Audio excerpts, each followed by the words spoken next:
जिंदा दिल लोग, आदरणीय बड़े भाई राज्यसभा सांसद विवेक तन्खा जी,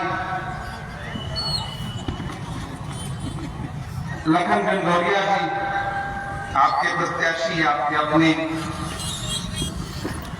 हमारे जिलाध्यक्ष नीलेश जैन जी, पूर्व जिलाध्यक्ष दिनेश यादव जी, फिरोज ठाकरे साहब, हाजी भूरे पहलवान साहब, बाबू भाई साहब, मतीन अंसारी साहब, कादिर सोनी साहब, समीर पार्षद साहब, अशरु खान साहब,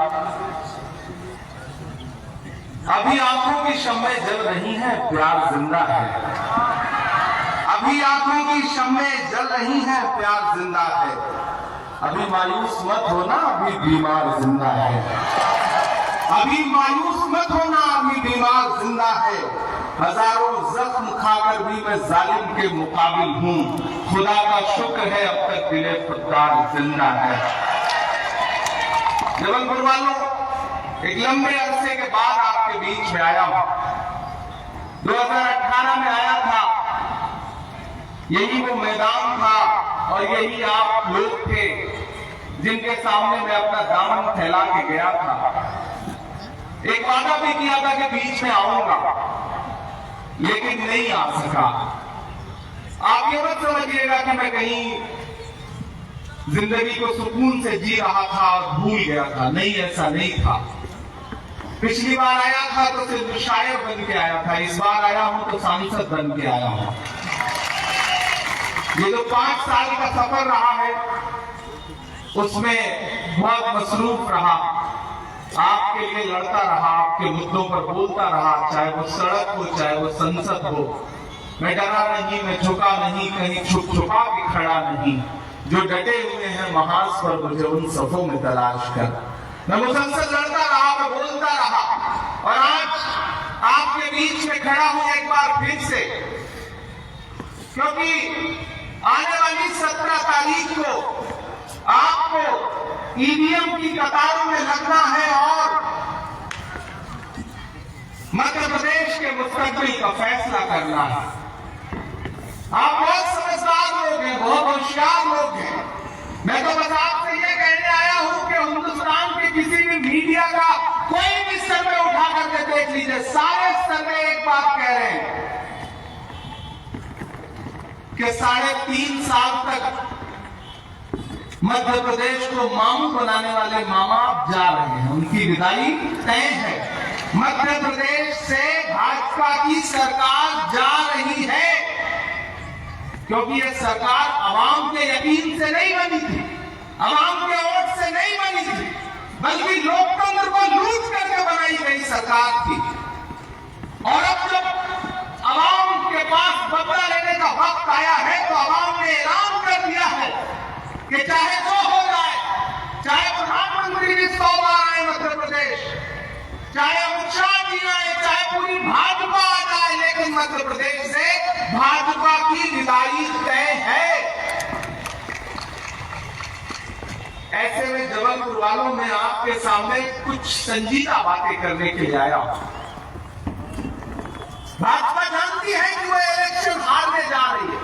भाजपा जानती है कि जबलपुर पूर्व में उसकी जमानत रद्द होने जा रही है, तो उसमें फिर एक नया फैसला चला। उसने हैदराबाद से अपने एक दोस्त भी बुला लिए।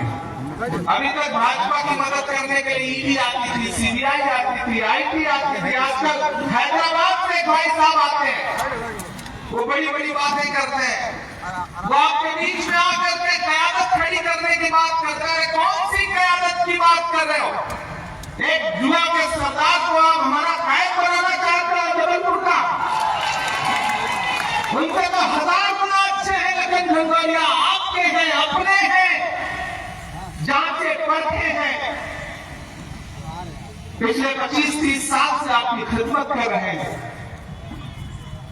मैं पिछली बार आया था तो मैंने खड़े होकर के यही एक बात कही थी कि जबलपुर वालों, जब वोट देने जाओगे तो ये समझना कि आप एक विधायक चुनने नहीं जा रहे हो, एक मंत्री चुनने जा रहे हो। ये जुमला याद है आपको?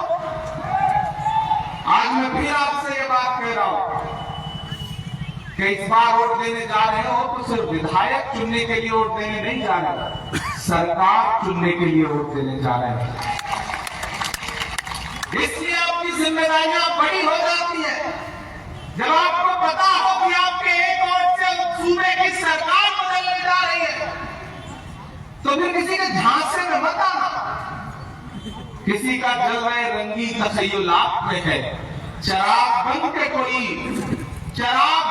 कोई इस अंधेरी रात में है। बहुत बुलंद सजा में तेरी पतंग सही, मुझे पता है मगर डोर किसके हाथ में है। हमें पता है डोर किसके हाथ में है। मैं तेलंगाना से ही आ रहा हूं, इसलिए मुझे पता है कि डोर किसके हाथ में है। वो जबलपुर आकर के लखन घनघोरिया के खिलाफ कैंडिडेट उतारते हैं और कहते हैं कि हम भाजपा को हराएंगे।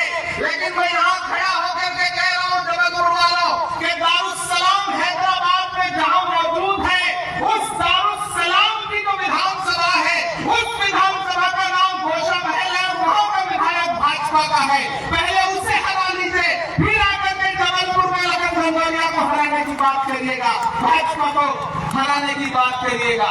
और वो कोई ऐसा वैसा विधायक नहीं है। घोषा महल से जो विधायक है उसका नाम राजा सिंह है और आपने उसके बयान सुने होंगे। अगर ना सुने हो तो गूगल पे जाके, यूट्यूब पे जाके उसके बयान सुनना। खुलेआम गालियां देता है वो, खुलेआम। लेकिन जबलपुर वालों, उसे हराने की सोचने की तो छोड़ो, उसके खिलाफ कैंडिडेट तक नहीं उतारते। ये मैं इमरान प्रतापगढ़ी पूरे होशो हवास में अल्लाह को हर दिन नाजिल जान के बात कह रहा हूं। उस राजा सिंह के खिलाफ एमआईएम घोषा महल में कैंडिडेट तक नहीं उतारती है। असेंबली कहां आती है? जहां पे दारुस्सलाम मौजूद है। गूगल कर लेना। आप सब नौजवान साथी हैं, पढ़े लिखे हैं, आप समझदार लोग हैं।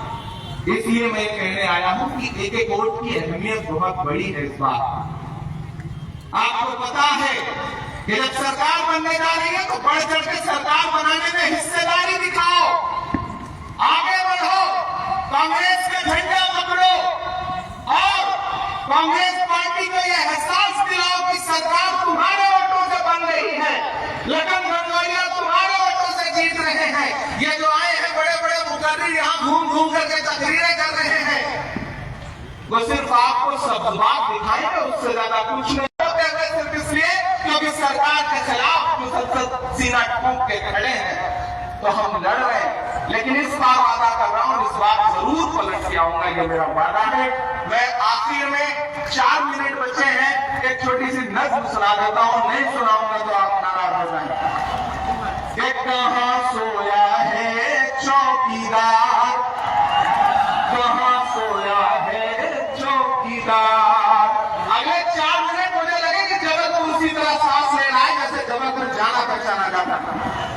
कहां सोया है चौकीदार, कहां सोया है चौकीदार।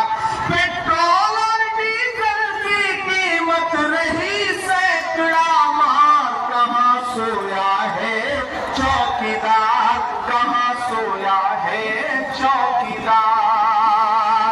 ये चाय बेचने वाला पूरा भारत बेच रहा है, इसी काम में हासिल उन्हें महारत बेच रहा है। रेल बिक गई, तेल बिक गया, बिका हवाई अड्डा, सब कुछ बिकता देख के खुश है अपने जेपी नड्डा। चिंता महंगाई की मारी करती हाहाकार, कहां सोया है चौकीदार, कहां सोया है। बहुत शुक्रिया।